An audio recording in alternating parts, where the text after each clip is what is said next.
বিসমিল্লাহির রহমানির রহিম। তো গত ক্লাসে আমরা আদাদ মাদুদের এই পড়া এটাই পড়েছিলাম। তবে গত ক্লাসে আমরা এই ১, ৩ থেকে নিয়ে ১, ২ এগুলো আছেই। বাকি ৩ থেকে নিয়ে ৯, ১০ পর্যন্ত যে সংখ্যাগুলো আছে, এই সংখ্যাগুলোর আদাদ বা সংখ্যা মাদুদ যে বস্তু বা সংখ্যা বলা হবে ওই বস্তু আদাদ মাদুদ ওগুলো কেমন হবে এটা নিয়ে আমরা নিয়মটা পড়েছিলাম এবং এটা নিয়ে কয়েকটা বাক্য গেছিল এটা নিয়ে আলোচনা হয়েছিল। তো আবারও বলি, অনেকে হয়তো ছিলেন না, তো আগের কথাটা আবার রিপিট করতেছি যে প্রথমে হচ্ছে ১, ২, ৩। ১, ১, ২ বা ২ এর অধিক। তো ১ বোঝানোর জন্য আরবিতে কোনো শব্দ আনার প্রয়োজন হয় না। কিতাবুন শুধু তানবিন দিলেই একটা বুঝে আসে। কিতাবুন, কুররাসাতুন, কালামুন, একটি কলম, একটি। তো একটি কিতাবুন একটি বোঝানোর জন্য আরবিতে আলাদা কোনো শব্দ বা সংখ্যার জন্য আলাদা শব্দ আনার প্রয়োজন হয় না। তদ্রূপ ২ টি বোঝানোর জন্য আলাদা শব্দ আনার প্রয়োজন হয় না। যেমন যেমন তাসনিয়া আছে আরবিতে, যেমন কিতাবানি, কলামানি এগুলো। ঠিক আছে?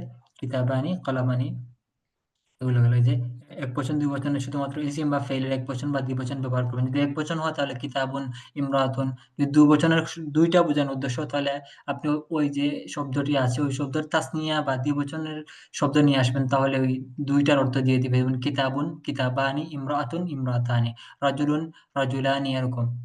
তবে এগুলোর ক্ষেত্রে সংখ্যার জন্য একজন বোঝানোর জন্য শব্দের প্রয়োজন হয় না। কিন্তু কখনো এটা এক সংখ্যা নিয়ে আসা হয়। এটা যদিও প্রয়োজন ছিল না, কিন্তু কখনো বিভিন্ন উদ্দেশ্যে ভিন্ন কারণে এটা নিয়ে আসা হয়। ধরা আসতেও পারে, না আসতে পারে, তবে না আসাটা হচ্ছে আসল। ঠিক আছে? তাহলে রাজুলুন ওয়াহিদুন বলা যায়, আবার শুধু রাজুলুনও বলা যায়। রাজুলুন ওয়াহিদুন যদি এই অর্থটাকে একজন, এই অর্থটাকে জোর তাগিদ দেওয়ার উদ্দেশ্য হয়, সেক্ষেত্রে ওয়াহিদুন এরকম একটা সিফাত নিয়ে আসা যায়, সমস্যা নাই। তবে স্বাভাবিক অবস্থা তার বেসিক নিয়ম হচ্ছে যে এখানে ওয়াহিদুন বা সংখ্যার জন্য কোনো শব্দ আনা লাগবে না বা আনার প্রয়োজন পড়ে না।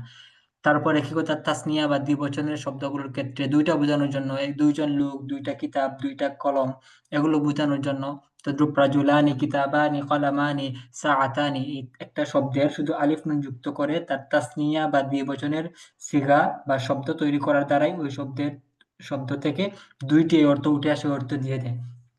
তা সত্ত্বেও কখনো এটার জন্য ২ বোঝানোর জন্য অতিরিক্ত শব্দ নিয়ে আসা হয়।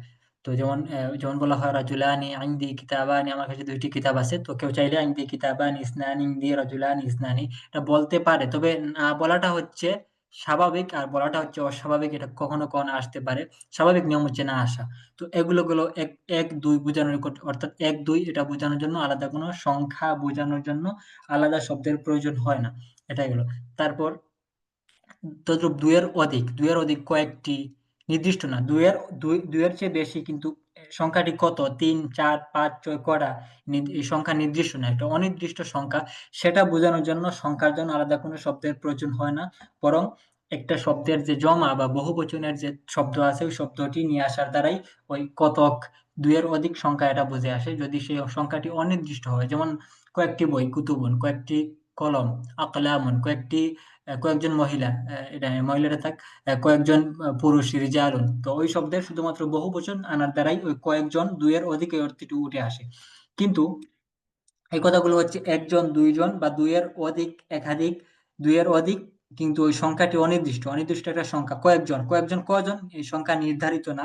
সেক্ষেত্রে এই কথা একবচন, দ্বিবচন, বহুবচন এই শব্দগুলো আনার দ্বারাই সেই সংখ্যার অর্থটি উঠে আসে। সেটার জন্য আলাদা কোনো শব্দ ব্যবহার করতে হয় না সংখ্যা বোঝানোর জন্য। এই কথা। তারপরে কথা হচ্ছে ১, ২ পরে ৩, ৪, ৫, ৬, ৭, ৮, ৯, ১০ এই ৩ থেকে নিয়ে ১০ পর্যন্ত সংখ্যাগুলো বোঝানোর ক্ষেত্রে সেক্ষেত্রে আলাদা শব্দ আনতে হবে। কারণ ৩ টি বই এটা বোঝানোর জন্য শুধু কুতুবুন বলার দ্বারা ৩ টি বই হবে না। কারণ কুতুবুন এটা ৩ টি, ৪ টি, ৫ টি, ৬ টি, ৭ টি, ৮ টি, ৯ টি, ১০ টি সব কটা বোঝায়। আরো বেশি হইতে পারে। এই সবগুলো সংখ্যা এর মাঝে আছে। সুতরাং ৩ টি বই বোঝানোর জন্য কুতুবুন এটা বলা পারফেক্ট না, যথেষ্ট না। বরং সেজন্য ৩ টি বা ৪ টি বা ৫ টি সেই নির্ধারিত সংখ্যার জন্য আলাদা একটি সংখ্যার শব্দ নিয়ে আসতে হবে। না হলে আমাদের ওই যে মর্ম আমরা আদায় করতে চাচ্ছি, যে মর্ম বোঝাতে চাচ্ছি সেটি আদায় হবে না। তো এটা হচ্ছে আমাদের সংখ্যার কথা। তো ৩ থেকে নিয়ে ১০ পর্যন্ত এখন সংখ্যাগুলোর ব্যবহার কিরকম? এটা আচ্ছা, এগুলো যেমন ইমরাতুন ওয়াহিদাতুন এগুলো বললেই চলে, না বললেই চলে গেল। তারপরে এখানে ৩ টি কথা, ব্যক্তি বা বস্তু ২ এর অধিক সুনির্দিষ্ট সংখ্যা বোঝাতে সংখ্যাবাচক শব্দ ব্যবহার করা হয়। তবে এক্ষেত্রে ৩ টা কথা এখানে। ব্যক্তি বস্তুবোধক শব্দটি সর্বদা বহুবচন রূপে ব্যবহৃত হবে। অর্থাৎ যে শব্দের সংখ্যা বোঝানোর উদ্দেশ্য, যেমন একটা কলমের সংখ্যা, কলমটি হচ্ছে ৩ টা। কলম কত পিস? এটা হচ্ছে ৩ পিস বা ৪ পিস। তো যেই জিনিসের সংখ্যা বা বোঝানোর উদ্দেশ্য, সেই বস্তুবোধক শব্দটি সর্বদা বহুবচন আসবে। যেমন যদি আমি বলতে চাই ৩ টি বই, তাহলে এখানে বইয়ের আরবি হচ্ছে কিতাবুন। সুতরাং এই বইয়ের যে বহুবচন যেটা যে কুতুবুন, সেই জমাটি বা বহুবচন শব্দটি নিয়ে আসতে হবে। তাই প্রথম কথা হচ্ছে ব্যক্তি বস্তুবোধক শব্দটি সর্বদা বহুবচন রূপে ব্যবহৃত হবে। দ্বিতীয় কথা, ব্যক্তি বস্তু শব্দের শেষাক্ষরে ২ টি জের হয়। অর্থাৎ যে জিনিসের সংখ্যা বোঝানোর উদ্দেশ্য সেটার জমা আনতে হবে। তারপর ওই জমার শব্দটি এটা শেষে যাবে এবং এটা পরে আসবে এবং এটা মুযাফ হবে, মুযাফুন ইলাইহি হবে। মুযাফুন ইলাইহি হবে, তো কাজেই যেহেতু মুযাফুন ইলাইহি হবে, তার শেষে কি হবে? ২ জের হবে। মুযাফুন ইলাইহি যেহেতু, তার শেষে ২ জের হবে। তো প্রথম কথা হচ্ছে, যেই শব্দ বা যেই বস্তুর সংখ্যা বোঝানোর উদ্দেশ্য সেই বস্তুর জমা আনতে হবে, বহুবচন রূপে শব্দ আনতে হবে। দ্বিতীয় কথা হচ্ছে, ব্যক্তি বস্তুবোধক শব্দের শেষে ২ জের হবে, অর্থাৎ শব্দটি মুযাফুন ইলাইহি হবে। তাহলে মুযাফ কে হবে? মুযাফ হবে ওই সংখ্যাটি হবে মুযাফ। আর যে জিনিসের সংখ্যা বোঝানোর উদ্দেশ্য সেই জিনিসটা হবে মুযাফুন ইলাইহি। অর্থাৎ সংখ্যা আসবে আগে, যেমন ৩ টি বই, তাহলে ৩ এর আরবি শব্দটি আগে আসবে, আর বই এই শব্দটি এর আরবি শব্দটি পরে আসবে। এটা মুযাফুন ইলাইহি হবে, এর নিচে জের হবে, ২ জের হবে। ২ টি কথা। তৃতীয়, ব্যক্তি বস্তু মুযাক্কার হলে সংখ্যাটি মুআন্নাস, ব্যক্তি বস্তু মুআন্নাস হলে সংখ্যাটি মুযাক্কার হবে। একদম উল্টা। অর্থাৎ যে জিনিসের সংখ্যা আমরা বোঝাতে চাচ্ছি, যদি সেই শব্দটি যদি কি হয়? মুযাক্কার হয়, তাহলে তার সংখ্যার শব্দটি আসবে মুআন্নাস। আমরা যে জিনিসের সংখ্যা বোঝাতে চাচ্ছি, যদি সেই জিনিস যদি মুআন্নাস হয়, তাহলে সংখ্যাটি হবে মুযাক্কার। অর্থাৎ বস্তু মুযাক্কার হলে সংখ্যা মুআন্নাস, বস্তু মুআন্নাস হলে সংখ্যা মুযাক্কার। একদম উলটপালট হবে। এটা হলে এটার বিপরীতটা হবে। ৩ টি কথা এখানে। প্রথম কথা হচ্ছে, যে বস্তু বা যে জিনিসের সংখ্যা বোঝানোর উদ্দেশ্য সেই জিনিসটার জমা আনতে হবে। তারপরে হচ্ছে এটা পরে আসবে, তার নিচে ২ জের হবে, শেষে ২ জের হবে। আর লাস্ট কথা হচ্ছে, যদি বস্তুটি মুযাক্কার হয় তাহলে সংখ্যাটি হবে মুআন্নাস, যদি বস্তুটি মুআন্নাস হয় সংখ্যাটি হবে মুযাক্কার। উদাহরণস্বরূপ আমরা ধরি কিতাবুন একটা শব্দ, কিতাবুন একটি বই। আমি বলতে চাচ্ছি ৩ টি বই। তাহলে ৩ টি বই বলার জন্য আমাদের প্রথম কাজটা কি? যে এই জিনিসের সংখ্যা বোঝানোর উদ্দেশ্য সেই জিনিসের বহুবচন আনতে হবে। তো কিতাবুন এর বহুবচন হচ্ছে কুতুবুন। তো আমরা কুতুবুন নিয়ে আসলাম। তারপরে বলা হচ্ছে এটা পরে আসবে। কুতুবিন হবে, আচ্ছা এটা আনলাম। তার মুযাফ কেডা হবে? মুযাফ হবে সংখ্যাটি। সংখ্যাটি কেমন হবে? যদি শব্দটি মুযাক্কার হয় সংখ্যা মুআন্নাস, যদি শব্দটি মুআন্নাস হয় সংখ্যা মুযাক্কার। তাহলে কিতাবুন, এখানে শব্দ মুযাক্কার কিংবা মুআন্নাস দেখার জন্য আমাদের কোনটি লক্ষ্য করতে হবে? এই মুফরাদ শব্দ, একবচনের শব্দ যেটি। একবচনেরটা কি মুযাক্কার নাকি মুআন্নাস? যদি একবচনেরটা মুযাক্কার হয় তাহলে এটা মুযাক্কার। একবচনের যদি মুআন্নাস হয় তাহলে সেটা মুআন্নাস। এটা হচ্ছে লক্ষণীয় বিষয়। তো কিতাবুন যেহেতু একবচনের শব্দ মুযাক্কার, তো কাজেই কুতুবুন এটাও মুযাক্কার ধরবো আমরা ধরবো। তো মুযাক্কার যেহেতু, এটা পরে আসবে এবং আমরা বলছি যদি শব্দটি মুযাক্কার হয় সেক্ষেত্রে তার সংখ্যাটি উল্টা হবে, মুআন্নাস হবে। তো কাজেই সালাসুন পুরুষের জন্য, সালাসাতুন যদি মুআন্নাস সংখ্যা হয় তাহলে সালাসাতুন হবে। তো আমাদের বলতে হবে সালাসাতু কুতুবিন, সালাসাতু কুতুবিন ৩ টি বই। আশা করি বুঝতে পারছেন। তদ্রূপ ৩ টি, আরবাআতু কুতুবিন, খামসাতু কুতুবিন, সিত্তাতু কুতুবিন, সাবআতু কুতুবিন, সামানিয়াতু কুতুবিন, তিসআতু কুতুবিন, আশারাতু কুতুবিন। তো সবগুলো একই হবে।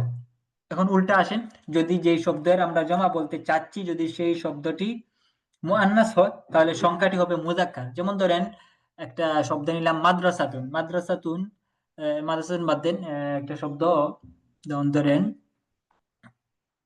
হুজরাতুন। হুজরাতুনের জমা হচ্ছে হুজুরাতুন। হুজরাতুনের জমা হুজুরাতুন। তো হুজুরাতুন যেহেতু হুজরাতুন বহুবচন, সুতরাং হুজরাতুন যেহেতু মুআন্নাস শব্দ, তার সংখ্যাটি আসবে মুযাক্কার। সুতরাং আর সালাসু হুজরাত, সালাসু হুজরাতিন, আরবাউ হুজরাতিন, খামসু, সবগুলো মুযাক্কার, সংখ্যাগুলো মুযাক্কার। খামসু হুজরাতিন, সিত্তু হুজরাতিন, সাবউ হুজরাতিন, সামানি হুজরাতিন, তিসউ হুজরাতিন, আশারু হুজুরাতিন। তো আশা করি বিষয়টা বুঝতে পারছেন। এগুলো যদিও আগে পূর্বের ক্লাসে পড়া, তাও স্মরণ হয়তো ভুলে গেছেন, বা এই স্মরণ করে দেওয়ার জন্য আবার বললাম, সমস্যা নেই। তো আশা করি বুঝতে পারছেন। আচ্ছা তাহলে আমরা সামনে আগাই, আজকে পড়ায় যাই। এগুলো ছিল এক এক দুই গেল, তারপর 3 থেকে নিয়ে 10 পর্যন্ত। আবার প্রত্যেকটা দশকের এর ব্যবহার ভিন্ন ভিন্ন হয়ে থাকে। তো আমরা প্রতিটি আলাদা আলাদা করে শিখবো। এটা ছিল গত ক্লাসের পড়া 3 থেকে নিয়ে 10 পর্যন্ত। আজকের আমরা ক্লাসে পড়বো 11 থেকে নিয়ে 20, 21, 11 থেকে নিয়ে 19 পর্যন্ত সংখ্যাগুলোর ব্যবহার কিরকম হবে এটা নিয়ে আমরা একটু পড়বো। আমাদের আজকের দেখেন, প্রথমে হচ্ছে 11, 12। 11 এবং 12 এই দুইটার ব্যবহার একরকম। তারপর 13 থেকে নিয়ে 19 এগুলোর ব্যবহার অন্যরকম, একটু পার্থক্য। তো একটু দেখেন, তো 11, 12 এই সংখ্যাগুলোর ব্যবহার কিরকম এখানে বলা হচ্ছে। ব্যক্তি বস্তুবোধক শব্দটি সর্বদা একবচন রূপে ব্যবহৃত হয়। ব্যক্তি বস্তুবোধক শব্দটি সর্বদা একবচন রূপে ব্যবহৃত হয়।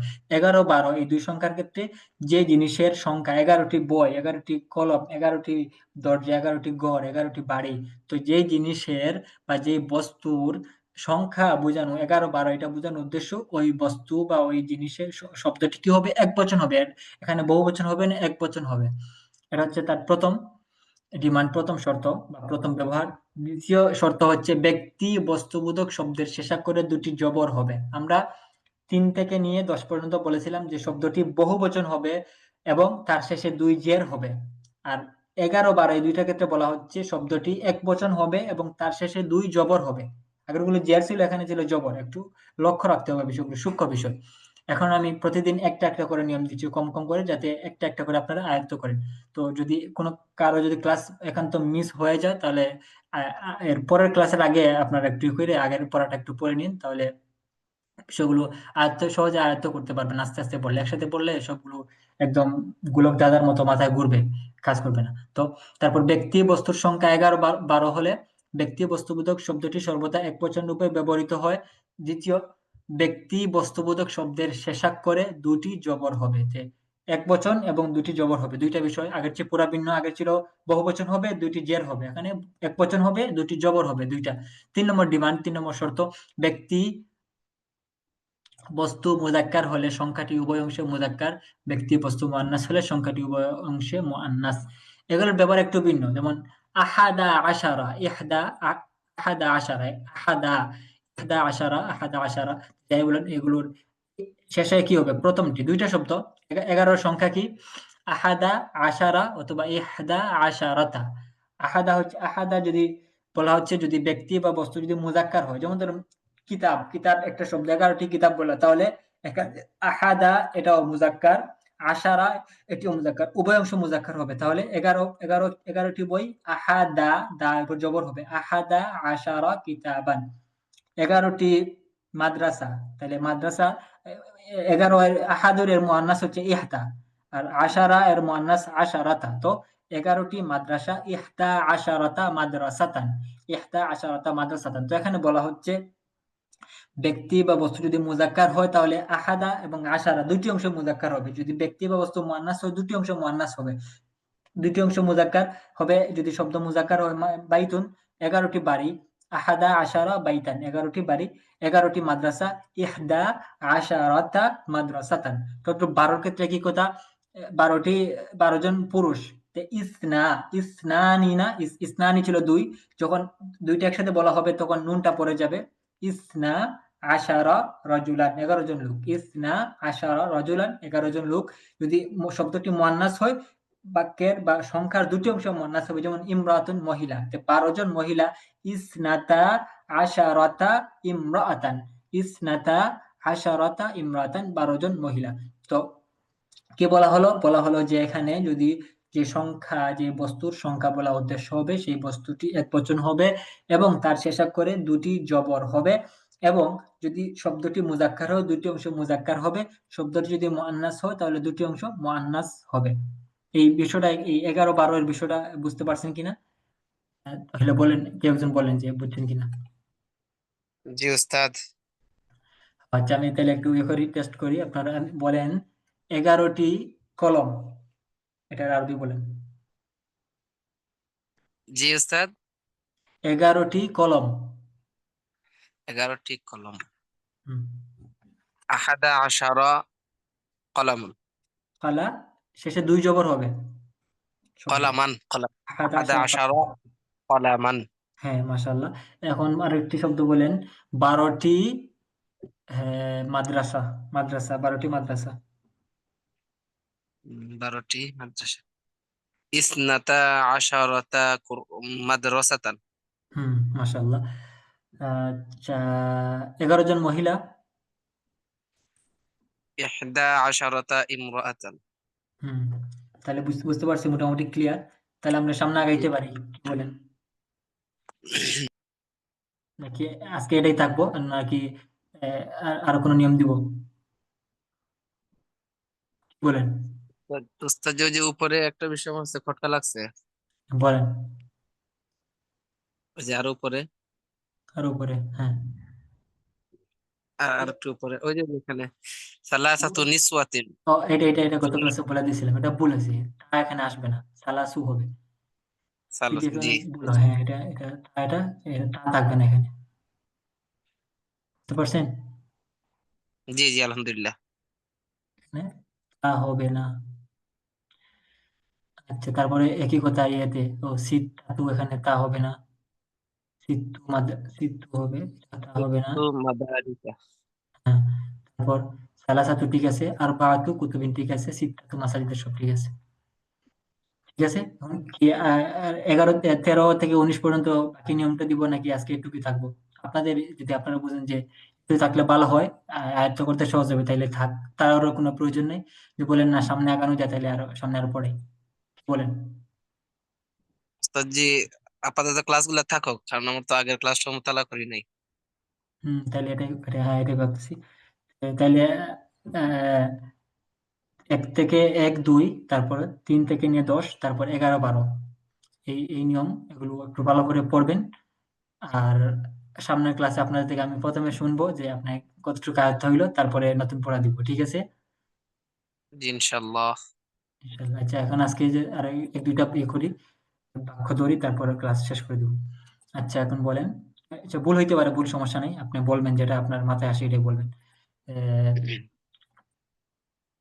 ৩ টি ৩ টি ব্ল্যাকবোর্ড। 3টি ব্ল্যাকবোর্ড। হুম, সালাসু ব্ল্যাকবোর্ড। সাব্বুরাতুন সাব্বুরাতুন। সালাসু সাব্বুরাতুন। না, না, এর বহুবচন কি হবে? সাব্বুরাতুন। সাব্বুরাতুন জি। তো সালাসু সালাসু সাব্বুরাতুন। সাব্বুরাতুন হবে না, ৩ হবে।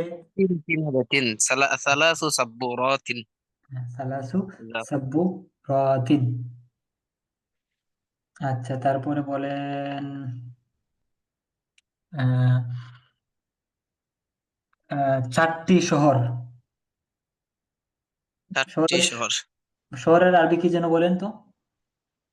শহরের আরবি হচ্ছে শাহরুন, না না, মাদিনা। মাদিনাতুন। তো মাদিনাতুনের বহুবচন কি হবে?